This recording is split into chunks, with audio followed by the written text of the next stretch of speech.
everyone, welcome back to my channel. So this video is going to be very important before the day of examination. आखिरी तक इस video को देखिएगा क्योंकि इस वीडियो में मैं सारी चीज़ों को एड्रेस करने वाली हूँ। कहाँ से आपकी EMRS ने क्वेश्चंस पूछे थे, उनके इमेजेस मैं अटैच करने वाली हूँ। इसके अलावा मैं इंपॉर्टेंट टॉपिक्स को कंसाइज करके जो उसके शॉर्ट ट्रिक्स हैं वो आपको बताने वाली हूँ। इसके अलावा मेरे बेस्ट स्टूडेंट्स की कॉपीज़ भी मैं आपको दिखाने वाली हूँ, both English medium and Hindi medium. उनका प्रेजेंटेशन आप देखिए कैसे होने वाला है। उससे पहले मैं एड्रेस कर देती हूँ जितने भी कमेंट्स मुझे आए हैं मेरी प्रीवियस वीडियो पे regarding the pens, regarding the time period, regarding when to reach and how to give both the papers and examination में इंग्लिश हिंदी के टर्म्स दोनों यूज़ कर सकते हैं कि नहीं यूज़ कर सकते हैं, रीजनल लैंग्वेज के बारे में सब चीज़ें मैं एक एक करके एड्रेस कर देती हूँ। आखिरी तक बने रहिएगा वीडियो में for seeing the copies of the toppers. जो मेरे मॉक टेस्ट में जिन्होंने टॉप किया है उनकी कॉपीज को दिखा देती हूँ मैं। उनका प्रेजेंटेशन आप ब्यूटीफुली कैसे उन्होंने किया है और with in that 3 hours period उन्होंने कैसे पेपर को अटेम्प्ट किया है वो भी आप एक बार गो थ्रू कर लीजिएगा। आपके लिए लिटरली बहुत बेनिफिशियल होने वाला है। सबसे पहले तो पेन्स का, सबसे पहले देखो, पेन्स मैटर नहीं करता है इतना। वैसे आप लोग इतना क्यूरियस हो रहे हो पेन्स को लेके तो मैं आपको बता देती हूँ, जेल और बॉल पेन दोनों ही लेके जा सकते हैं एग्जाम में। ऐसा कोई रिस्ट्रिक्शन नहीं होता है। यूपीपीसीएस, बीपीएससी, आरपीएससी, जितने भी आयोग के, यूपीपीसीएस हो गया, यूपीएससी हो गया, सीडीएस हो गया, सीएपीएफ हो गया, जो अपने डिस्क्रिप्टिव पेपर लेते हैं जिनमें उनका मार्जिन भी दिया होता है, आराम से उसमें आप लिख सकते हो आंसर्स। उनके मेंस के एडमिट कार्ड में वो चीज़ मेंशन करते हैं कि आप ब्लैक बॉल पॉइंट पेन ही लेके आइए। लेकिन सारे स्टूडेंट्स जितने भी आंसर्स लिखने जाते हैं वो अपने जेल पेन से आंसर्स लिख के आ सकते हैं। तो वहाँ पर जब कोई रिस्ट्रिक्शंस नहीं हो रहे, इतने बड़े इंस्टीट्यूट्स में कोई रिस्ट्रिक्शंस नहीं हो रहा है, सीबीएसई बोर्ड में कोई इस तरीके का रिस्ट्रिक्शन नहीं है कि आप इस पेन से लिखिए, नहीं इस पेन से लिखिए। डिस्क्रिप्टिव पार्ट की मैं बात कर रही हूँ। तो आप अपने पेन्स को अपने साथ लेके जाइएगा, black ball pen for the OMR sheet, जिसका नाम शायद रेनॉल्ड लिक्विड फ्लो है। 20 रुपीज़ का आता है, ब्लैक एंड ग्रे कलर का होता है। वो बटर फ्लो के साथ होता है, वो सिर्फ OMR फिलिंग के लिए ही मोस्टली स्टूडेंट्स यूज करते हैं।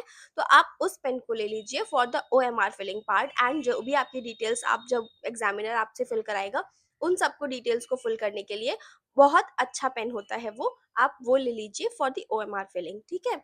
आप जिस भी पेन से आप हमेशा से आंसर राइटिंग कर रहे हो, अपने स्कूल से लेके कॉलेज के डेज में अभी तक करते हुए आए हो, जब भी आपने कोई भी सब्जेक्टिव पेपर लिखा है, मैं बोलूंगी आप उसी पेन को प्रेफर करो। उससे क्या होता है, क्योंकि आपको उसकी प्रैक्टिस है, ग्रिप आपका बना हुआ है, हैंड दर्द नहीं होना चाहिए हाथ में लिखने के टाइम पे। तो वो सब चीज़ों के लिए अपने कंफर्ट के अकॉर्डिंग अपना पेन चूज करके लेके जाइए। कोई बोलता है ये वाला पेन अच्छा है, कोई बोलता है वो वाला पेन अच्छा है, इसमें मत पड़ो। जो आप जिससे कंफर्टेबल हो, जिससे आपकी हैंड राइटिंग अच्छी आती है, आप वो पेन लेके जाइए। This is it. पेंसिल बिल्कुल भी अलाउड नहीं है तो पेंसिल मत लेके जाइएगा, बट स्केल और पेन्स आप कोई भी ले जा सकते हो। जेल बॉल आपके ऊपर है, वहां पे अगर नहीं अलाउ करते हैं आप निकाल देना।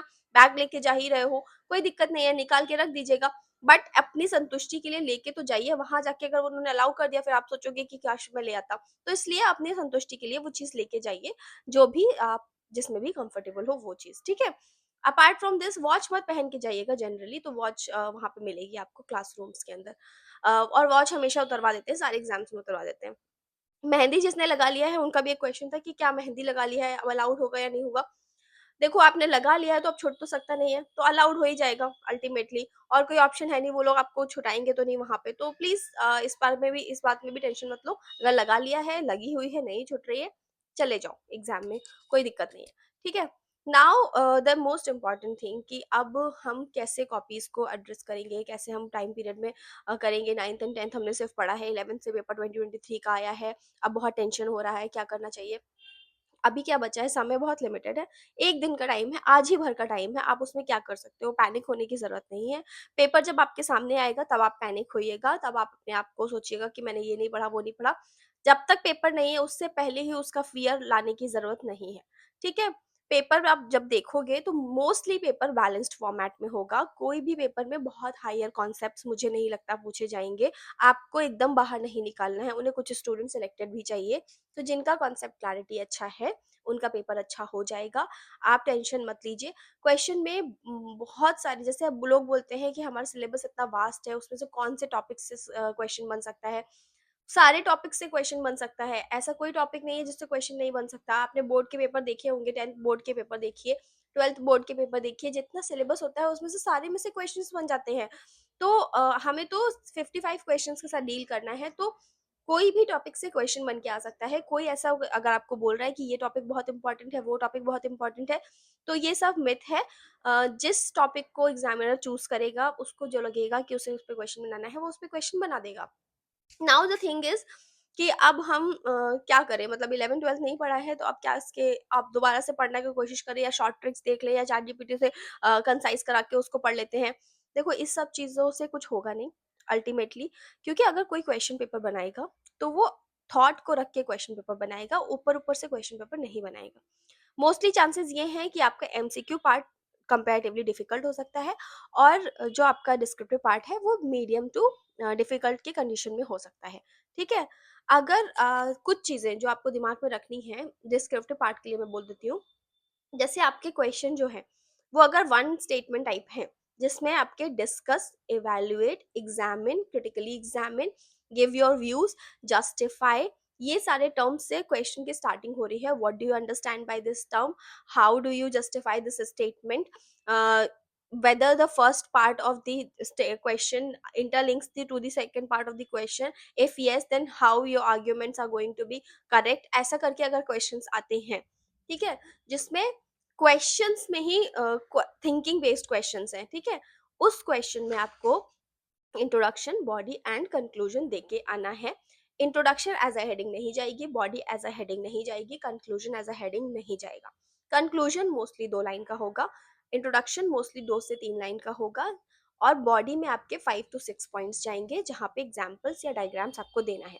डायग्राम्स कैसे देना है, मोस्टली बायोलॉजी के एक सेक्शन में डायग्राम्स दोनों ही साइड पे डेफिनेटली बना के आइए, जहां भी पॉसिबल हो सकता है। एक पेपर होगा, एक पेपर की चारों तरफ मार्जिन होगी, ऊपर अगर क्वेश्चन कम आंसर बुकलेट में क्वेश्चन लिखा हुआ है, बहुत अच्छी बात है। अगर लिखा हुआ है क्वेश्चन, सिर्फ आंसर करिएगा। आंसर एज अ आंसर भी हेडिंग नहीं डालना है, डायरेक्टली आंसर्स को स्टार्ट करिएगा। लेफ्ट साइड या राइट हैंड साइड पे एक बॉक्स ऐसे ही रफली ड्रॉ कर लीजिएगा, ठीक है। उस बॉक्स के अंदर डायग्राम को बनाइएगा, ब्लू कलर से डायग्राम बनाइएगा, और उसकी लेबलिंग ब्लैक कलर से करिएगा। जो भी फिगर आपने ड्रॉ किया है, उस फिगर के नीचे उसका फिगर का नाम लिखिएगा। ये चीजें कुछ इंपॉर्टेंट स्ट्रक्चरिंग डिटेल्स है जो होनी चाहिए आपके आंसर्स में, otherwise your answer won't look good. ठीक है, this is the structure of presentable answer, और इसको देख के एग्जामिनर के माइंड में भी आता है कि हाँ, स्टूडेंट इज वेल प्रिपेयर्ड। ठीक है, for the physics and chemistry part, आपको क्या करना है, जितने भी रिएक्शंस आप लिखोगे, उस रिएक्शंस के स्टेट्स और जो कंपाउंड बना है उसका नाम जरूर लिख के आइएगा। अगर प्रेसिपिटेट है तो प्रेसिपिटेशन वाला एरो, अगर गैस रिलीज हो रही है, एक्सोथर्मिक एंडोथर्मिक रिएक्शन वाला है, तो उसका एरो, जो भी गैस रिलीज हो रही है उसके साइड में, तो वो जरूर मेंशन करके आइएगा। वेपर्स फॉर्म हो रहे हैं तो वो भी, ठीक है। अगर इसको और ब्यूटीफुली प्रेजेंटेबल बना सकते हैं तो आप एक बार वो भी ट्राई कर लीजिएगा, कि आप एक्सपेरिमेंट को उससे इंटरलिंक कर दो, और जो रिएक्शन लिखी है उसके ब्रैकेट में साइड में उस रिएक्शन का नाम लिख दो, तो और ज्यादा प्रेजेंटेबल लगने लगता है। या फिर स्टार्टिंग में ही एज पर दिस रिएक्शन आप वो लिख दो, ठीक है। तो this is very important. Now I will be addressing few important reactions from 11th class, तो वो रिएक्शंस को आप एक बार रेफर कर लेना, मैं उसको इसी वीडियो में अटैच कर दूंगी। ऑल्सो कि आप में से बहुत सारे लोगों का क्वेश्चन ये था कि फिजिक्स में न्यूमेरिकल्स या डेरिवेशंस आ सकते हैं। न्यूमेरिकल्स आने के चांसेस हैं, डेरिवेशन आने के chances for the TGT part नहीं है। तो डेरिवेशंस, जितने टीचर्स थे मैंने उनसे पूछा था, तो उन्होंने बोला था डेरिवेशंस नहीं आएंगे। तो अब नहीं आने के चांसेस हैं, तो आप बिल्कुल भी परेशान मत होइए, नहीं बना के जाइए।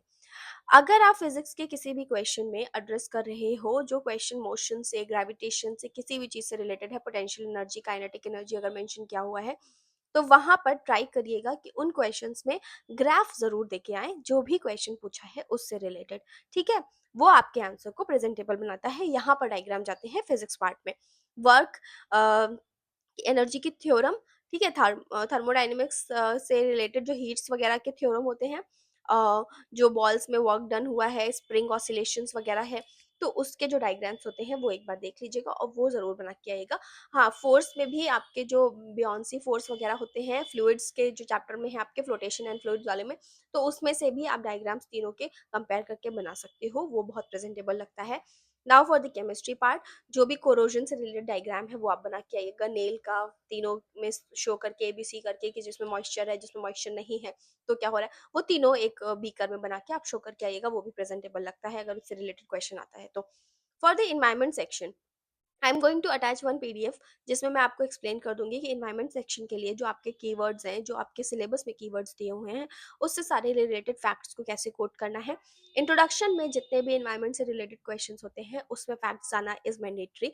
आपके सेंट्रल पोल्यूशन कंट्रोल बोर्ड ने क्या बोला है, आपका 2024 वार्मेस्ट ईयर है या नहीं है, ये सारी जो कीवर्ड्स होती हैं, ये वर्ड्स या फिर ये जो फ्रेजेस होते हैं, अगर ये आपके इंट्रोडक्शन या कंक्लूजन में होते हैं तो आपका कंक्लूजन और इंट्रोडक्शन बहुत ही ज़्यादा प्रेजेंटेबल लगता है। अगर आपने बॉडी में इतना अच्छा कंटेंट नहीं भी डाला है तो फर्स्ट इंप्रेशन एग्जामिनर के ऊपर अच्छा जाता है, आपको अच्छे मार्क्स मिलने के चांसेस हैं।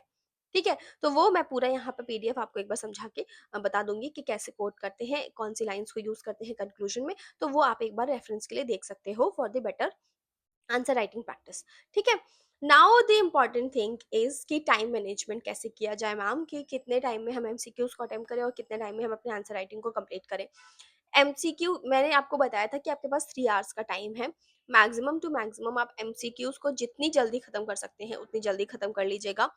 1 मिनट या फिर 1 मिनट से भी कम उन क्वेश्चंस को दीजिएगा, 10-15 सेकेंड्स या 45 सेकेंड्स उन क्वेश्चंस को दीजिएगा जिन क्वेश्चन को आप इजीली पढ़ के तुरंत आंसर कर सकते हो, और उन क्वेश्चन को AMR में फिल कर लीजिएगा जब आप 100% श्योर शॉट हो।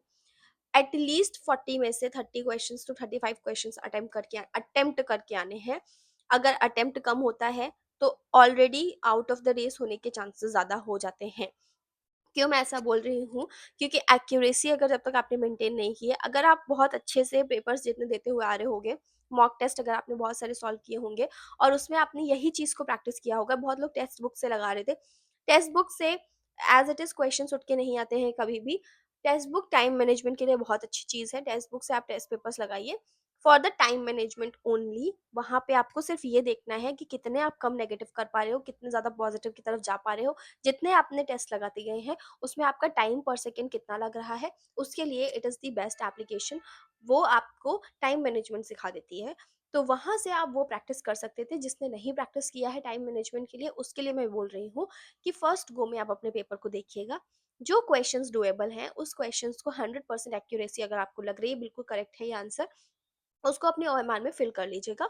सेकंड गो में जब आप पेपर जाओगे, हाँ कैसे जानते हैं फर्स्ट गो और सेकंड गो में, पहले जब आप पेपर पढ़ते हो तो जो क्वेश्चन आपको टाइम टेकिंग लग रहा है या पढ़ने में समझने में देरी हो रही है, उस क्वेश्चन के ऊपर सर्कल या उस क्वेश्चन नंबर को पेपर के ऊपर ही लिख लीजिए। ठीक है, जब आप पेपर पलटोगे तो आपको बार बार ये क्वेश्चन सर्च नहीं करना पड़ेगा, आपने ऑलरेडी ऊपर नंबर लिखा है, आप उस नंबर पे रेफर कर सकते हो directly. I followed this approach in many exams और इट वर्क फॉर मी। आपके लिए शायद कुछ और वर्क करता होगा तो आप वो कर लेना। ठीक है, लेकिन आई वुड प्रेफर कि आप ऐसा करके देखो एक बार, एंड आपको सच में पेपर में कम टाइम लगेगा करने में फर्स्ट और सेकंड गो में। ठीक है, तो सेकंड गो में आपको उन क्वेश्चंस को सॉल्व करना है जिसके एलिमिनेशन की ट्रिक के थ्रू आप दो ऑप्शंस को एलिमिनेट करके आ पाए हो। अब ऑप्शंस एलिमिनेट कैसे करना है, कोई भी क्वेश्चन आपका पूछा गया है कि सपोज एसिड रेन में कौन कौन सी गैसेस इन्वॉल्व हैं, तो सबसे पहले तो इम्पॉर्टेंट ये चीज़ है कि आपने एसिड रेन के बारे में कभी भी कुछ भी पढ़ा होगा तो आपको पता होगा सल्फर इंक्लूडेड होता है। तो अगर ऑप्शंस में कहीं भी सल्फर नहीं मेंशन है, ठीक है, तो आप उसको डायरेक्टली कट कर सकते हो उस ऑप्शन को। ऐसे ही आप कोई भी ऑप्शन उठा लीजिए, प्लांट टिश्यू उठा लीजिए, एनिमल टिश्यू उठा लीजिए, जिस भी ऑप्शन को आपको ऐसा लग रहा है कि ये तो बहुत ही वेग दिया है, इससे कोई इंटरलिंकेजेस ही नहीं है, उस ऑप्शन को देन एंड देयर ही काट दीजिए। और उसके बाद में जो बाकी के बचे ऑप्शंस हैं उन ऑप्शंस को आप टिक करोगे। उसमें से 2 को एलिमिनेट डेफिनेटली फर्स्ट गो में कर लेना, सेकंड गो में जब आप आओगे तो अपने आप अल्टीमेटली वो 50-50 के रेशियो में आप कर पाओगे। अगर आपकी अगर आपने सपोज 20 क्वेश्चंस भी फर्स्ट गो में करेक्ट कर लिए तो अब आपके बचे 20 क्वेश्चंस, उसमें से भी आप अगर 10 ही अटेम्प्ट करने वाले हो तो 10 क्वेश्चंस में भी आपके, अगर मैं 50-50 का भी रेशियो मानूं तो 5 सही 5 गलत हो सकते हैं, फिर भी आप पॉजिटिव में रहोगे, नेगेटिव नहीं रहोगे। तो ये चीज का दिमाग में क्लैरिटी रखना। और हमेशा ये होता है कि हमारा जो नेगेटिव स्कोर होता है वो हमारे पॉजिटिव स्कोर से ओवरकम नहीं करना चाहिए। तो आप हमेशा पॉजिटिव में रहते हो। 1/3 की नेगेटिव मार्किंग है, 3 क्वेश्चन गलत होने पे आपका एक सही चला जाएगा। तो इस चीज़ के लिए आपको टेंशन नहीं लेनी है, आपको मेंटेन करनी है एक्यूरेसी। तो इसीलिए मैं बोलती हूँ अटेम्प्ट ज़्यादा होने चाहिए, जितने ज़्यादा अटेम्प्ट उतना ज़्यादा आपके चांसेस हैं for getting selection. Minimum to minimum 40 में से एमसीक्यूज़ में से आप 32 एमसीक्यूज़ को करेक्ट ही करके आइएगा। That would be the safest score for the MCQ part, क्योंकि एमसीक्यू में सबको अच्छी नॉलेज होती है। टीचिंग एग्जाम में लोग मोस्टली एमसीक्यूज़ को सॉल्व करते हुए आए हैं। अपने सब्जेक्ट की जो उनकी क्लैरिटी होती है वो उनको बहुत अच्छे से होती है। तो ट्राई करिएगा कि 30 तो मैक्सिमम आप करेक्ट करके आओ, जितने भी अटेम्प्ट करो उसमें से। अगर नहीं भी हो रहे हैं, कोई कैटेगरी में आप जा रहे हो, तो भी आप 25 से अबव ही स्कोर करके आओ, ये आपके दिमाग में एकदम क्लैरिटी रहनी चाहिए। Now for the descriptive part. अभी डिस्क्रिप्टिव पार्ट में मैक्सिमम टू मैक्सिमम 10 मिनट्स के अंदर एक आंसर को कंप्लीट करना है। उस आंसर को कंप्लीट करने के लिए 10 मिनट्स में कितना वर्ड होना चाहिए, वर्ड लिमिट कितनी होनी चाहिए। मैंने जितने सीबीएसई के बोर्ड के पेपर्स को एनालाइज किया है, उसमें मैंने ये देखा है कि 3 मार्कर के क्वेश्चन के लिए 50 टू 60 वर्ड्स बोलते हैं। 5 मार्क के क्वेश्चन के लिए वो लोग 120 वर्ड्स तक जाते हैं। तो 4 मार्क के क्वेश्चन के लिए आपको 80 टू 90 वर्ड्स या 90 टू 100 वर्ड्स के अंदर ही अंदर आंसर को लिखना है। अब वो कितना होना चाहिए? अब क्योंकि 4 मार्क का क्वेश्चन है, तो आप उसमें बहुत सारा कंटेंट नहीं लिख सकते हो। तो ट्राई करो जितना कंटेंट को लिमिट करके छोटे सेंटेंसेस फॉर्म कर सकते हो, उतना छोटे सेंटेंसेस को फॉर्म करके एग्जांपल्स को कोट करके आने की कोशिश करना। जो भी स्टेटमेंट आप लिख रहे हो, उस स्टेटमेंट में एक एग्जांपल देके उसे जस्टिफाई ज़रूर कर देना। वो ऑथेंटिसिटी लाता है कि आपने पेपर को जो पढ़ा है, उससे आप अपने सिलेबस को इंटरलिंकेजेस कर पा रहे हो। ठीक है? फैक्ट शीट मैं क्लियर यहाँ पे अभी लगाऊँगी, जहाँ से आप एक बार देख सकते हो कि कैसे हम इंटरलिंकेजेस करते हैं। इसके अलावा मैं जो अपने स्टूडेंट्स की कॉपी भी दिखाऊँगी, उन्होंने भी किस तरीके से किया है, उससे भी आपको एक रेफरेंस मिल जाएगा, जो मेरे वेरियस स्टूडेंट्स हैं उनकी उनकी कॉपी से। नाउ द थिंग इज़ कि न्यूमेरिकल सेक्शन में क्या करना है, अगर फिज़िक्स से रिलेटेड न्यूमेरिकल्स आते हैं, तो ध्यान से सही नेगेटिव साइन या सही पॉजिटिव साइन को लगाना, ताकि आप उसमें मिस्टेक नहीं करो। जितने भी ह्यूमन आई से रिलेटेड क्वेश्चंस हैं, उसके डिफेक्ट से रिलेटेड क्वेश्चंस हैं, उनके डायग्राम्स बना के आओ। कॉनकेव कॉन्वेक्स लेंस का डायग्राम, कॉनकेव कॉन्वेक्स मिरर का डायग्राम, लेंसेज के डायग्राम, प्लेन मिरर का डायग्राम प्रॉपर तरीके से ड्रॉ होना चाहिए। जहाँ पे शेडेड बोल रहा है वहाँ पे प्रॉपर शेड करिए, और जहाँ पे नॉन शेडेड बोल रहा है वो क्लियरली विजिबल होना चाहिए। बहुत बड़े डायग्राम्स नहीं बनाने हैं, मैंने जैसे आपको बताया, इधर लेफ्ट और राइट हैंड साइड पे डायग्राम को बनाइएगा, प्रेजेंटेबल लगेगा। अगर आपका डायग्राम लीनियरली फ्लो करने वाला है, जैसे कि फूड वेब या फूड चेन आपको दिखानी है, तो आप उसे लीनियरली भी दिखा सकते हो या फिर वर्टिकली भी दिखा सकते हो। तो उसके लिए भी एक side of the corner choose कर लीजिएगा। लीनियर दिखाना है तो आप इंट्रोडक्शन के जस्ट बाद उसको दिखा दीजिएगा, उसके बाद बॉडी पार्ट में मूव करिएगा, ठीक है? तो ये होता है एक अच्छा presentable answer. Now for the numerical section, physics में अगर आप न्यूमेरिकल की एक्यूरेट वैल्यू पे आ गए हो, जी की वैल्यू 9.8 से नहीं आ रही, तो 10 को डायरेक्टली मल्टीप्लाई करके नियरेस्ट ऑप्शन को चूज कर लीजिएगा for the MCQ part, and nearest option को ही आप मार्क करके आ सकते हो in the descriptive part also, और उसको इन बॉक्स कर देना। जो भी आपका फाइनल आंसर आता है, उसको प्लीज बॉक्स कर देना ब्लैक कलर से, ब्लू कलर से अगर आप आंसर राइटिंग कर रहे हो, तो वो अच्छा प्रेजेंटेबल लगता है। अब क्वेश्चन में अगर आपकी वैल्यूज ऑलरेडी मेंशन्ड है, तो उन वैल्यूज के साथ में क्या करना है कि जैसे आपको लिखा हुआ है गिवन, ठीक है, जो भी आपको दिया हुआ है, मास दिया हुआ है, ग्रेविटी दिया हुआ है, एटॉमिक रेडियस दिया हुआ है, मैं सारे इंटरमिक्स करके बता रही हूँ, फोर्स दिया हुआ है, ठीक है, रेडियस प्रेजेंटेबल है, तो आपको अपने सोल्यूशन को देने से पहले सब कुछ लिखना है कि गिवन स्लैश या कॉमा, और उसमें नीचे सारी values m is equals to इतना, ये इज इक्वल्स टू इतना। उसके बाद आप सॉल्व करना स्टार्ट करिएगा, डायरेक्टली मत सॉल्व करिएगा, करने स्टार्ट कर दीजिएगा। अन मतलब अनस्ट्रक्चर्ड सा लगता है, तो आप प्लीज उसको ध्यान से देख लीजिएगा एक बार। तो ये है प्रेजेंटेबल फॉर्मेट। जैसे आपके एनसीईआरटी में कोई भी बीच में कॉन्टेक्स्ट इन टेक्स्ट में जो एग्जांपल्स दिए होते हैं और जिसमें सॉल्यूशंस दिया होता है, तो उसमें ऑलरेडी जिस तरीके से वो प्रेजेंटेशन रखते हैं, आप भी ट्राई करिएगा उस तरीके से प्रेजेंटेशन रखने का।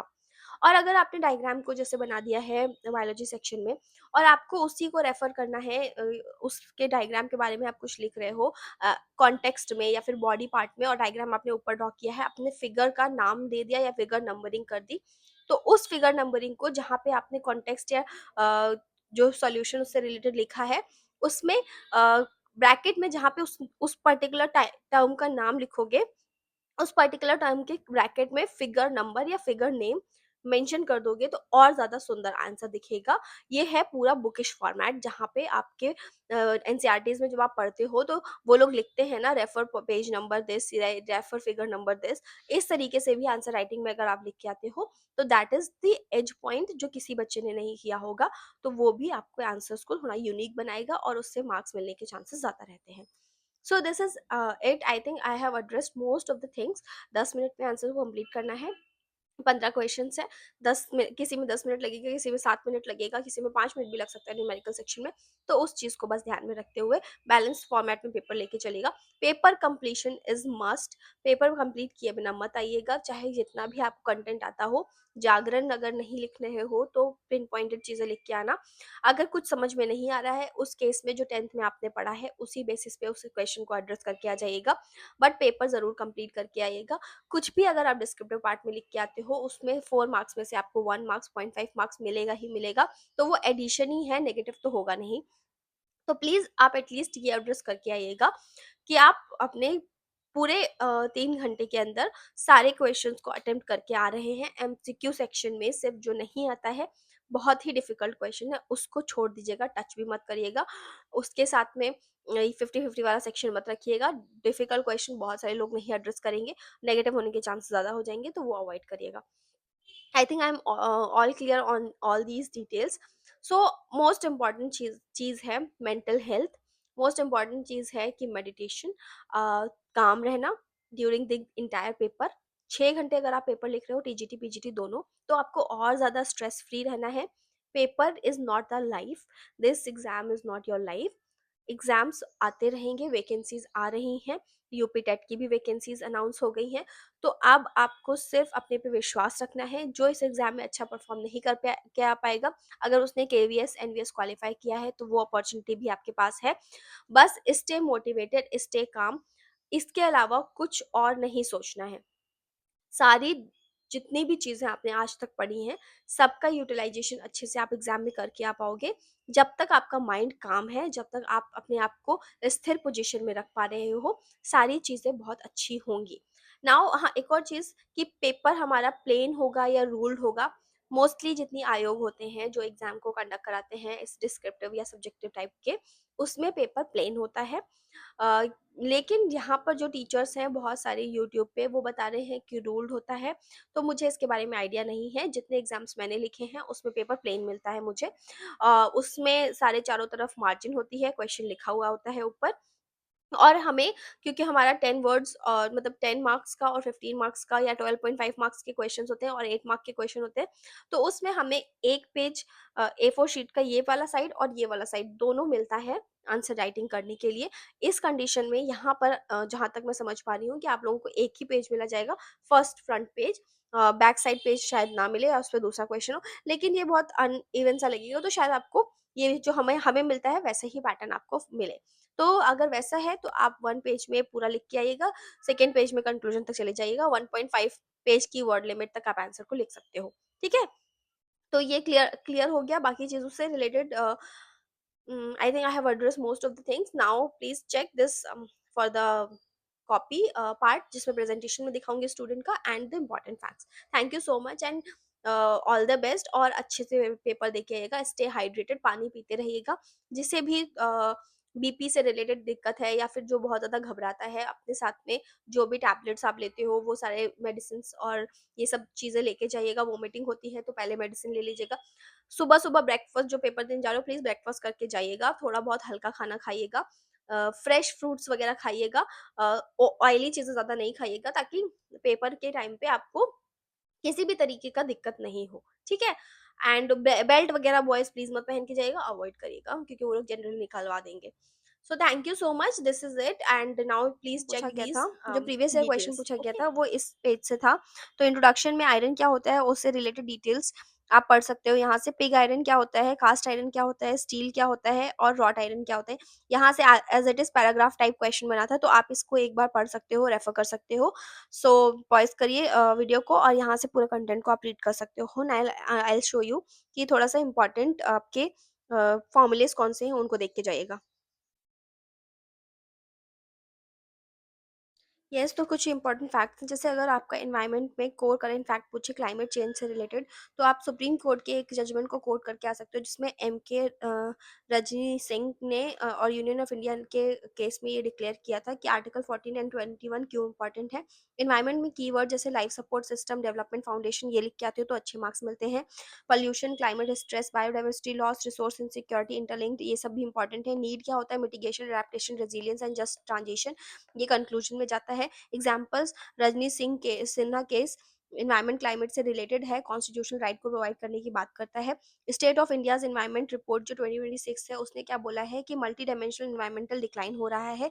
इसमें कौन कौन से स्कीम्स को आप इंक्लूड कर सकते हो? एनवायरमेंटल प्रोटेक्शन एक्ट 1986, ये आपका एक्ट है जो एनवायरमेंट से रिलेटेड चीज़ों के बारे में बात करता है। National action plan on climate change को, लाइफ मिशन को और कार्बन क्रेडिट और ट्रेडिंग स्कीम को पॉलिसी में या कंक्लूजन में ये चीज़ों को लिख के आ सकते हो। अपार्ट फ्रॉम दिस, एटमॉस्फेयर और उसके रोल से रिलेटेड कोई भी फैक्ट्स पूछे तो ग्रीन हाउस गैसेस जो है वो कंटिन्यू उनका रिकॉर्ड जो है वो ये बोल रहा है, डब्ल्यूएमओ ने बोला है, वर्ल्ड मेट्रोलॉजिकल ऑर्गेनाइजेशन ने ये बोला है कि carbon dioxide in 2023 was 151% of pre industrial levels, ये इंपॉर्टेंट है।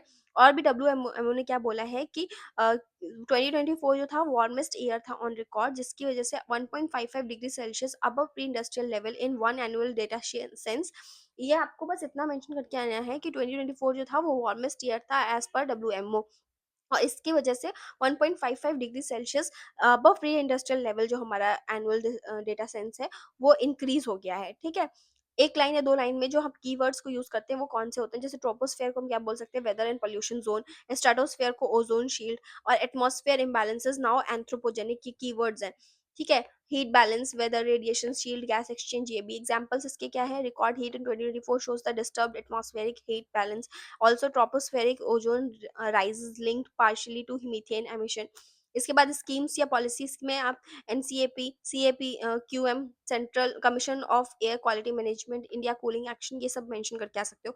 एयर पोल्यूशन से क्या फैक्ट्स हैं कि मीथेन जो है वो कंट्रीब्यूट करता है ट्रोपोस्फेरिक ओजोन में, और ये वर्सन करता है both climate and air quality को। तो मीथेन रिलीज कितना हार्मफुल है। नाइट्रोजन के लॉसेस की वजह से अमोनिया एंड नाइट्रोजन की जितनी भी ऑक्साइड्स हैं वो फॉर्म होती है जो डैमेज करती हैं एयर क्वालिटी को, हेल्थ को और इकोसिस्टम को।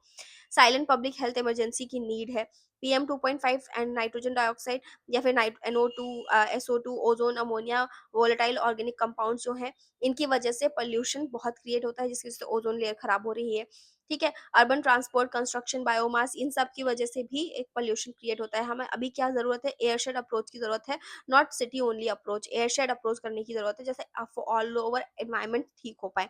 दिल्ली एनसीआर ये केस स्टडी है। दिल्ली एनसीआर के विंटर स्मोक को कैसे वो लोग कर्ब करते हैं, ट्रांसबाउंडरी करते हैं, seasonal multi dimensional airshed problem को टैकल करते हैं, मीथेन ओजोन लिंक करके।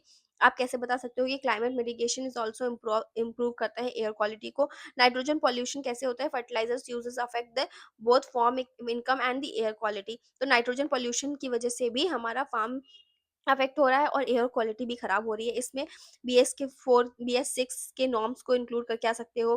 ग्रेडेड एक्शन प्रोग्राम को मेंशन करके आ सकते हो। CAQM को ऑलरेडी मैंने बता दिया है। फेम स्कीम से हम क्लीनर मोबिलिटी प्रोवाइड करते हैं, तो ये भी मेंशन करके आ सकते हो। आंसर राइटिंग में आप क्या लिख के आ सकते हो? Air pollution is not only an urban governance failure but a regional atmospheric governance challenge. ये कीवर्ड्स के लिए यूज करके आ सकते हो। Climate policy and clean air policy must coverage क्या होना चाहिए? वाटर पॉल्यूशन में nitrogen pollution harms both air and water quality through nitrates का रन ऑफ होता है, जिसकी वजह से ओवर यूज का यूरिया में, हम फर्टिलाइजर्स में जब ओवर यूज करते हैं यूरिया को, तो वो कंट्रीब्यूट करता है वाटर पॉल्यूशन में, यूट्रोफिकेशन में एंड सॉइल डिग्रेडेशन में। ऑल्सो वाटर पॉल्यूशन के लिए हम क्या कीवर्ड्स यूज कर सकते हैं? Sewage, industrial effluent, farm run off, plastics, heavy metals. Nutrient pollution में यूट्रोफिकेशन, बायोडाइवर्सिटी लॉस। इसके examples Yamuna pollution in Delhi stretch, sewage, industrial load, nitration contamination होता है जिसकी वजह से ground water intensively farm region पे खराब होता है। फर्टिलाइजर्स का ओवर यूज से भी हमारी फार्म और रिवर दोनों पल्यूट हो रही हैं। नाउ इसके लिए स्कीम्स कौन-कौन सी है? नमामि गंगे, जल जीवन मिशन, अमृत मिशन, ये सारी कंक्लूजन में डाल के आ सकते हो। Atal mission and rejuvenation of urban transportation, transformation, wetland conservation के रूल्स भी हम यूज कर सकते हैं। क्या यूज कर सकते हो? Water pollution is increasingly a non point source governance challenge. ये कीवर्ड्स हैं जो लिख के आ सकते हो as it is phrase. River cleaning requires basin management, not only river front beautification. बहुत अच्छी लाइन है, ये लिख के आ सकते हो। सॉइल पोल्यूशन में क्या होता है? कि जो आपके नाइट्रोजनस फर्टिलाइजर्स हैं इन इंडिया वो कॉज करते हैं सॉइल डिग्रेडेशन, वाटर पॉल्यूशन और green house gas emission. Fertilisers को अगर हम प्रोडक्शन इंक्रीज कर देते हैं, जो हमारा ऑलरेडी इंक्रीज हो गया है, तो ये इतने से इतना हो गया, इतना फैक्ट मत याद करिएगा। इसका central pollution control board classify करता है कि जो इंडस्ट्रीज हैं जो पोल्यूशन इंडेक्स में ऑलरेडी आती हैं, considering air, water and hazardous waste industries, उनको इंडस्ट्रियल सॉइल कंटेमिनेशन को प्रूव करने के लिए उनके रूल्स एंड मैनेजमेंट बनाने चाहिए। Soil pollution undermines the food security, water quality and ecosystem health. Heavy metals, pesticides, residue, ये सारे आप एक बार देख लीजिएगा। एग्जाम्पल्स पंजाब हरियाणा वाला मेंशन कर सकते हो, स्कीम्स इसमें सॉइल हेल्थ कार्ड को मेंशन कर सकते हो, प्रणाम स्कीम को मेंशन कर सकते हो, natural farming and organic farming Sikkim में हो रही है वो मेंशन कर सकते हो। Soil degradation is a slow onset disaster from input intensive farming to soil centric farming, कितनी अच्छी चीज है, इज द रियल ट्रांजिशन। ये बहुत अच्छा एग्जाम्पल कह सकते हो। वाटर साइकिल में क्या मेंशन कर कह सकते हो, फ्लड्स, ड्रॉट, एराटिक रेनफॉल हो रहा है जिससे इंटेंसिफाई हो रही है हमारे hydrological extremes. Evaporation, condensation, precipitation, run of, infiltration, ये है जो हो रहा है। क्लाइमेट चेंज डिस्टर्ब करता है टाइमिंग, डेंसिटी, स्पेशल डिस्ट्रीब्यूशन को। एग्जांपल्स में आप extreme rainfall, urban flooding, long dry spells in India, जहां पंजाब हरियाणा के बारे में मेंशन कर सकते हो। वाटर साइकिल से रिलेटेड ये लाइंस को मेंशन कर सकते हो। Carbon dioxide is remains the largest driver of climate change, accounting for 66% of radiative sourcing from long lived carbon. ये सारी चीजें आप एक बार देख लीजिएगा, ये मेरे टेलीग्राम चैनल पे आपको मिल जाएगी, तो ये सारी पीडीएफ आप एक बार मेंशन करके जा सकते हो। ठीक है, मैं यहाँ पे डाल दूँगी इम्पोर्टेंट फैक्ट्स से रिलेटेड सारी पीडीएफ को, तो आप वहाँ से ये चीज़ प्लीज़ देख लेना, ठीक है? अपार्ट फ्रॉम दिस इसमें ग्रीन हाउस गैस के भी इफेक्ट मेंशन किए हैं। 8 to 10% global green house gas का एमिशन हो रहा है फूड वेस्ट की वजह से, ठीक है? तो कितनी इंपॉर्टेंट चीज़ है ये आप मेंशन कर सकते हो। Carbon dioxide, methane, nitrogen dioxide, N2O, water vapour, ozone, ये सब जो है ये फैक्टर्स हैं। Fossil fuel combustion, methane, food waste emission, ये सारे उसकी पॉलिसीज़ देख लीजिए, ठीक है? ग्लोबल वार्मिंग के रिकॉर्ड देख लीजिए, से रिलेटेड जो टर्म है ये सब मेंशन करके आ सकते हो, ठीक है? Flood, drought, variability, 2024 record heat globally, national action plan, mission life, ये सारी चीजें इंटरलिंकेजेस करके दिखा सकते हो। ओजोन पे अगर क्वेश्चन आएगा तो आप उसमें ये लाइंस को मेंशन करके आ सकते हो कि कहाँ कहाँ पे ओजोन अफेक्ट हो रही है, कितने टाइम से अफेक्ट हो रही है। उसमें जो कीवर्ड्स हैं उसमें आपको क्लोरोफ्लोरोकार्बन, हेलोन्स, कॉजेस का डिप्लीशन, ये तो मेंशन करके आना है। मॉन्ट्रियल प्रोटोकॉल, आपका क्योटो प्रोटोकॉल हो गया जो इस चीज पे काम कर रहा है, तो ये मेंशन करके आओगे तो और अच्छे मार्क्स मिलेंगे, ठीक है? मॉन्ट्रियल हो गया, यूवी इम्पैक्ट करती है क्रॉप्स को, फाइटोप्लैंक्टन्स को या प्लैंक्टन्स को, हेल्थ को भी इम्पैक्ट करती है। किगाली अमेंडमेंट भी इसके लिए हुआ था, नेशनल इंडिया का नेशनल कूलिंग एक्शन प्लान है, ठीक है? Ozone recovery in is the proof of science, ये तो कीवर्ड है, ये आप मेंशन करके आ सकते हो। सिमिलरली एचवीवाई सीड्स के लिए स्कीम्स, मैन्योर और फर्टिलाइजर के लिए भी यही चीज़ है और इसके लिए सेम स्कीम्स है। क्रॉप प्रोटेक्शन के लिए भी सेम स्कीम है, क्रॉप प्रोटेक्शन वगैरह क्या होता है ये भी मेंशन करके आ सकते हो, ठीक है? एनिमल हस्बेंड्री के लिए भी क्या है वो भी मैंने मेंशन कर दिया है। क्रॉस ब्रीडिंग के लिए जो फैक्ट्स हैं वो भी मैंने मेंशन कर दिए हैं, एक बार देख सकते हो। ऑर्गेनिक फार्मिंग के लिए भी मैंने मेंशन कर दिया है, अपॉर्चुनिटी, लो चेंजेस, एग्जांपल्स, सब कुछ। मिजोरम का स्टाइल एक्सटेंसिव डाइवर्सिफिकेशन, सब लोग सिक्किम लिख के आएंगे, आप मिजोरम लिख के आओगे, मार्क्स मिलेगा। तो इसके जो गोवर्धन स्कीम है वहां से भी हेल्प मिल सकता है। सम इंपॉर्टेंट फैक्ट्स तो ये तो देख के ही चले जाना क्या क्या है, ये सारे देख के आप अपने एज इट इज एग्जाम में कोट करके आ सकते हो। फूड वेस्ट कितना कंट्रीब्यूट कर रहा है, इंडिया फर्टिलाइजर कितना कर रहा है, सुप्रीम कोर्ट ने कौन से आर्टिकल्स को मेंशन करके बताया है कि कौन सा राइट हमारा क्लाइमेट राइट है, ठीक है? फास्ट केस स्टडीज जो है, यमुना पोल्यूशन, मीथेन, ये सारी चीजें, मिजोरम का फार्म फील्ड स्कूल जो है, लोकलाइज क्रॉप यील्ड इंप्रूवमेंट में हेल्प करता है, वेटलैंड जो है कार्बन को स्टोर करते हैं, तो ये सारी चीजें बहुत इंपॉर्टेंट है, एक बार देख के चले जाइएगा। So this is it. Now check the copy of the student which I am going to see. Now check her copy and her presentation once. उसने कितना beautifully address किया है जो मेरे questions हैं उसको, इतना neatly handwriting लिखा है, diagram उसने इतनी अच्छी तरीके से mention किया है, ठीक है? Simply जो उसने important चीज़ें हैं उनको inbox किया है, डायरेक्शंस को प्रॉपर दिखाया है और बहुत सिंपली क्वेश्चन को एड्रेस कर दिया है। इग्नोर दिस, ठीक है? ये नहीं करना है उसने दोनों चीज़ों को, और ये उसने 3 घंटे के अंदर ही किया है, ठीक है? सी दिस थिंग, ओवरलोडिंग को एक्सप्लेन करना, जो भी मेरा क्वेश्चन था उससे रिलेटेड। प्रेजेंटेशन सिर्फ आप देखिए एक बार, कितना नीटली लेफ्ट या राइट में प्रेजेंटेशन बनाया, उसका एक्सप्लेनेशन दे दिया, बहुत ज़्यादा कंटेंट भी नहीं लिखा है, टू द पॉइंट कंटेंट है और सारी चीज़ें टू द पॉइंट है, ठीक है? ऑब्जर्वेशन वगैरह सब कुछ, और जो क्वेश्चन की डिमांड थी वही क्वेश्चन को उतने ही पार्ट में एड्रेस करना ताकि एक पेज में पूरा क्वेश्चन आ जाए। सी, ठीक है? देखिए, बस आपको प्रेजेंटेशन के लिए देखना है जहाँ पे रिक्वायरमेंट, बैलेंस्ड पेपर है पूरा, जहाँ पे रिक्वायरमेंट है कि आपको केस स्टडी वगैरह देनी है, उसने एग्जांपल्स केस स्टडी वगैरह सबको कोट किया है। इंडस्ट्री में से अल्कोहल को सेव करने के लिए डीनेचर्ड अल्कोहल क्या होता है मैंने पूछा था, तो वो सारी चीज़ें। सी, ठीक है? एग्ज़ाम्पल में कैरिंग ऑन जूट बैग, मतलब जनरल एग्ज़ाम्पल, डेली लाइफ़ के एग्ज़ाम्पल्स जिससे आपको इम्पैक्ट पड़ता है एग्ज़ामिनर के ऊपर।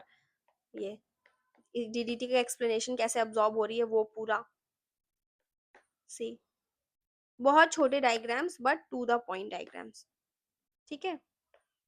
एक बार प्रेज़ेंटेशन देखिए, ब्लैक और ब्लू पेन का हेडिंग का यूज़ हर एक तरीके से। और मैं आपको, now this is also for the Hindi medium part, how beautifully things are mentioned, ठीक है? डायग्राम बहुत इन्होंने बड़ा बनाया, वो मैंने इनको बोल दिया, लेकिन कितना नीटनेस है पूरे पेपर में, और टू द पॉइंट आंसर्स हैं, कोई ज़बरदस्ती का आंसर नहीं, सारी चीज़ें टू द पॉइंट है, ठीक है? सी कितनी ब्यूटीफुली ड्रॉ किया है डायग्राम, ठीक है? इन्होंने ये चीज़ें बॉक्स करके आनी है, मैंने सारे सजेशंस तो इन लोगों को दे दिए हैं, लेकिन देखिए आप कितना अच्छे तरीके से ये लोग हर एक चीज़ को मेंशन कर रहे हैं, एक ही पेन में भी कितना सुंदर लग सकता है आंसर। चेक दिस, ठीक है? Now I will show you the another copy, see मतलब जहाँ बना सकते थे डायग्राम, हर जगह इनकॉर्पोरेट करने की कोशिश की है उन लोगों ने, ताकि आपका आंसर कॉपी एकदम बैलेंस दिखे, नीटनेस दिखे, कटिंग ज़्यादा नहीं हो, ओवर कटिंग नहीं हो। कॉपीज़ का बस प्रेजेंटेशन देखने के लिए मैं आपको दिखा रही हूँ। Now I will show you another copy, now check हर कॉपी, इसका भी कितना नीट प्रेजेंटेशन है, कोई हौच पौच नहीं, to the point ABC address करना है, 10 करके क्वेश्चन को कंक्लूड करना है। सिमिलरली हेयर, डायग्राम्स को इनबॉक्स, जो फॉर्मूलेस के आंसर्स हैं उनको इनबॉक्स, और कंक्लूजन में भी क्यों ऐसा हुआ प्रॉपर तरीके से, सी दिस थिंग, जो भी इंपॉर्टेंट चीज़ें हैं उनको इनबॉक्स, ताकि एग्जामिनर फर्स्ट गो में ही उस चीज़ को देख पाए, ठीक है? नाउ चेक दिस, सब कुछ बहुत ही पिन पॉइंटेड। सिमिलरली आपको एक और हिंदी मीडियम स्टूडेंट की मैं कॉपी दिखाती हूँ, एक second, check this, how beautifully she has written everything, मतलब पिन पॉइंटेड। ये मॉक टेस्ट 2 की कॉपी है एक स्टूडेंट की, पेड बैच की, तो इतना सुंदर answer writing with pin pointed things, और विद इन 3 आवर्स उन्होंने कंप्लीट किया है, no extra demand of time, accurate, हर एक चीज़ एक्यूरेटली रिटन, ठीक है? कितना मतलब प्रेजेंटेशन का तरीका देखिए, डॉटेड में डिफाइन कर दिया है, सब लोग किसी और तरीके से डिफाइन करते हैं, ये देखिए star mark for the best thing, impressed copy, ये बहुत इम्प्रेस्ड प्रेजेंटेशन था, and she got highest marks, बहुत ही सुंदर,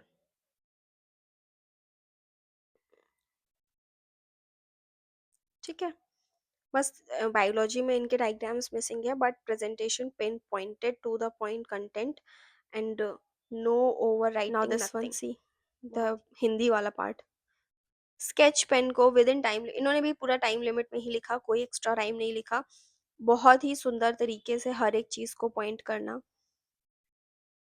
beautiful presentation, beautiful content, to the point content, nothing wrong in this, मतलब हैंड राइटिंग से लेके हर एक चीज़, डायग्राम, प्रेजेंटेशन, सब कुछ।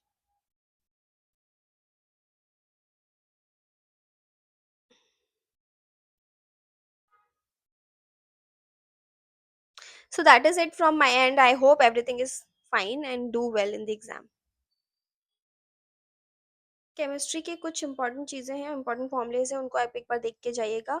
ये बेसिक डिटेल्स पॉज कर लीजिए और देख लीजिए। एक्चुअल मास कितना होता है ये भी चेक कर लेना, यूनिट लेस होता है, ठीक है?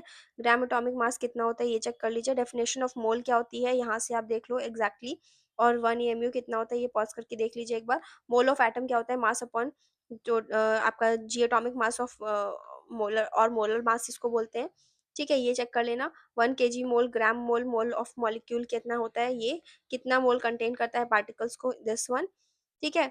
और mole of a formula unit आपको देखना है तो ये। Now vapour density molar mass upon 2 होती है, ये एक बार चेक कर लीजिएगा। ये उसके पूरे स्ट्रक्चर है, एक बार यहाँ से देख के पॉज करके वेट करके देख लीजिए। एंड प्योरिटी कैसे निकालते हैं, actual mass of compound upon total mass of sample into 100। Empirical formula क्या होता है, मॉलिकुलर फॉर्मूला क्या होता है, एन की वैल्यू क्या होती है, दिस दिस टेबल स्क्रीनशॉट ले लो वीडियो पॉज करके, और ये टेबल एज इट इज़ याद कर लेना, ऐसे ही निकलवा के आना है आपको आंसर्स को, सब कुछ आपको दिया होगा एज इट इज़, ठीक है? Now this one also, mole fraction, molality और मोलैरिटी दोनों कैसे निकालते हैं देख लीजिए, इसका पॉज करके स्क्रीनशॉट ले लीजिए। फाइनल मोलारिटी आपको कैसे निकालनी है, M1V1 plus M2V2 upon V1 plus V2, diluted effect है तो कैसे निकालना है फाइनल मोलारिटी को। और वॉल्यूम स्ट्रेंथ ऑफ H2O2 निकालनी है तो 11.35 इंटू मोलैरिटी होता है। ठीक है, एक बार आप ये देख लेना।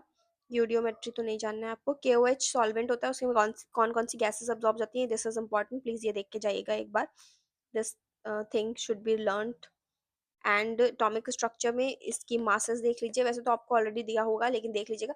ये समझ लीजिए मास नंबर आपका कहाँ होता है, एटॉमिक नंबर आपका कहाँ होता है, उसका सिंबल। ठीक है, ये मत मिस करके आइएगा। आइसोटोप, आइसोबार्स और आइसो डायाफर्स क्या होते हैं, उनके एग्जाम्पल्स देख लीजिए प्लीज। और ये ध्यान से उनको कोड करके आइएगा। हम कैसे एटॉमिक नंबर निकालते हैं, मास नंबर कैसे निकालते हैं, वो भी देख लो एक बार ध्यान से। ये गलत नहीं करने आना। आइसोटोन्स क्या होते हैं, आइसोस्टर्स क्या होते हैं, और आइसो इलेक्ट्रॉनिक के क्या एग्जाम्पल्स हैं, वो भी आप देख लीजिए, ये पूछ सकता है। ठीक है, नाउ ये सब आपको नहीं देखना है, हायर कॉन्सेप्ट है, साइज ऑफ न्यूक्लियस वगैरह नहीं देखना है, ये देख लीजिए। वैल्यूज कैसे पुट करते हैं इलेक्ट्रोमैग्नेटिक स्पेक्ट्रम में, C is equals to B lambda, nu lambda जो भी आप बोलते हो। ठीक है, फ्रीक्वेंसी कैसे निकालते हैं ये देख लो, NHc upon lambda. Bohr's atomic कैसे निकालते हैं ये देख लीजिए, अगर इससे क्वेश्चन आता है तो ध्यान से। नाउ हाइड्रोजन स्पेक्ट्रम, इसके तो इतने हायर क्लास के क्वेश्चंस नहीं आएंगे। हाइड्रोजन स्पेक्ट्रम का ये देख लीजिए कैसे क्या मूव करता है, नंबर ऑफ स्पेशल लाइंस कैसे होते हैं। यहाँ पे पॉज करके एक बार ये चेक कर लो। ये ब्रॉगली की हाइपोथेसिस देख लो, उसने क्या बोला था, अगर पूछते हैं तो इतना ही सिर्फ लिख के आ जाना। ठीक है, हीजनबर्ग अनसर्टेनिटी प्रिंसिपल, यहाँ से देख लो, इतना ही लिख के आ जाना अगर पूछते हैं तो। क्वांटम नंबर क्या होता है, स्पिन वगैरह तो ठीक है। ऑफ बो प्रिंसिपल, स्पिन वगैरह के लिए क्वेश्चन आएगा तो ये एक बार चेक कर लो। ठीक है, एक क्वेश्चन लास्ट ईयर आया था स्पिन से। ऑफ बो प्रिंसिपल क्या होता है, उसके रूल, प्रॉली, एक्सक्लूजन और हुंस, तीनों ये चीज यहाँ से देख लो, दिस इज इम्पॉर्टेंट। ठीक है, कैशियस स्टेट में ये तीन, बस इससे ज़्यादा ऊपर नहीं। एवोगेड्रो लॉ क्या होता है वो देख लो, दैट इज इट। और आपका एक हेनरी कांस्टेंट और आएगा, वो और देखना है। डाल्टन्स लॉ और एवरेज काइनेटिक एनर्जी, इतने हायर पे तो ये तो छोड़ दो, इसको देख के घबराना नहीं है, ये सब नहीं पूछ जाएगा आपसे, डोंट वरी, हायर क्लास का है ये। थर्मोडाइनमिक्स में ओपन में क्या होता है, क्लोज में क्या होता है, आइसोलेटेड में क्या होता है, ये देख लो। थर्मोडाइनमिक की प्रॉपर्टीज देख लो पॉज करके। ठीक है, रिवर्सिबल इरिवर्सिबल क्रॉस होता है, इसे भी पॉज कर लो।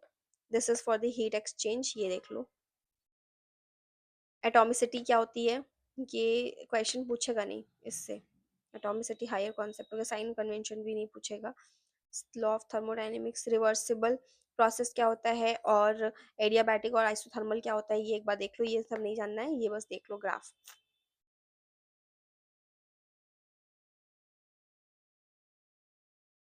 This is not important, not important, not important.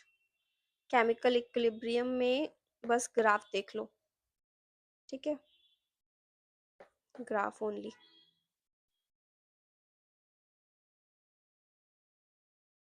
Effect of change कैसे होता है ये देख लो, कौन से डायरेक्शन में चेंज होता है, प्रेशर हो, टेम्परेचर हो, डिसोसिएशन हो, मिक्सिंग ऑफ इनर गैस हो तो कैसे चेंज रहता है, क्या चेंजेस आते हैं, ये यहाँ से आप देख लो स्क्रीनशॉट लेके।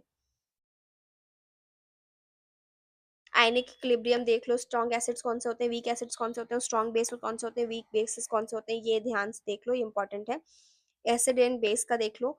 और ब्रॉन्स्टेड लाउरी कॉन्सेप्ट, ये पूछा है यहाँ से क्वेश्चन, प्लीज देख के जाओ यहाँ से कौन कौन से होते हैं, दिस इज इम्पॉर्टेंट। ठीक है, प्लीज ध्यान से देखो ये चीज पॉज करके। लुइस थ्योरी देख लो, ये भी पूछा जा सकता है एज इट इज क्वेश्चन, कौन कौन से होते हैं लुइस एसिड्स और इलेक्ट्रॉन पेयर डोनर या बेस पेयर डोनर, इससे क्वेश्चन बना था लास्ट ईयर, तो प्लीज ये भी देख लो। आपका क्या पता ओस्ट डाइल्यूशन से पूछ ले, तो यहाँ से ये भी देख लो एक बार, उन दोनों से बन चुका है। हाइड्रोलिसिस ऑफ सॉल्ट देख लो, वीक एसिड्स और वीक अल्कली कौन से होते हैं, इनके क्वेश्चन यहाँ से बनते हैं, इसके फॉर्मुलेस प्लीज देख लो ध्यान से। स्ट्रॉन्ग एसिड, वीक एसिड के फॉर्मुलेस देख लो ध्यान से।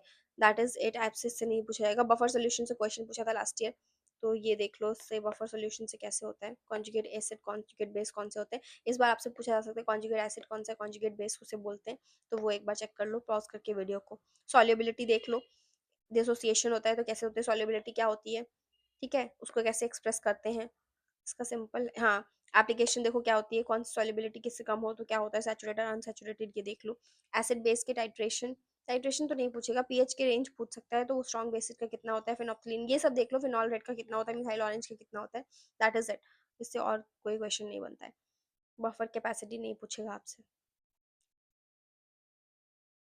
और इससे ज़्यादा इम्पोर्टेंट नहीं है, ये बाकी चीज़ें जो है आपको पता होंगी, तो that is it. So I think most of the things you have seen and now it is clear, so all the best, don't panic, relax, और सब चीज़ें अच्छी होंगी। एक बार बस गो थ्रू कर लीजिएगा इन सब चीज़ों को 1-2 बार, एंड पैनिक करने की ज़रूरत नहीं है, पेपर बहुत अच्छा होगा, अपने ऊपर विश्वास रखिए, this exam is not the your entire life.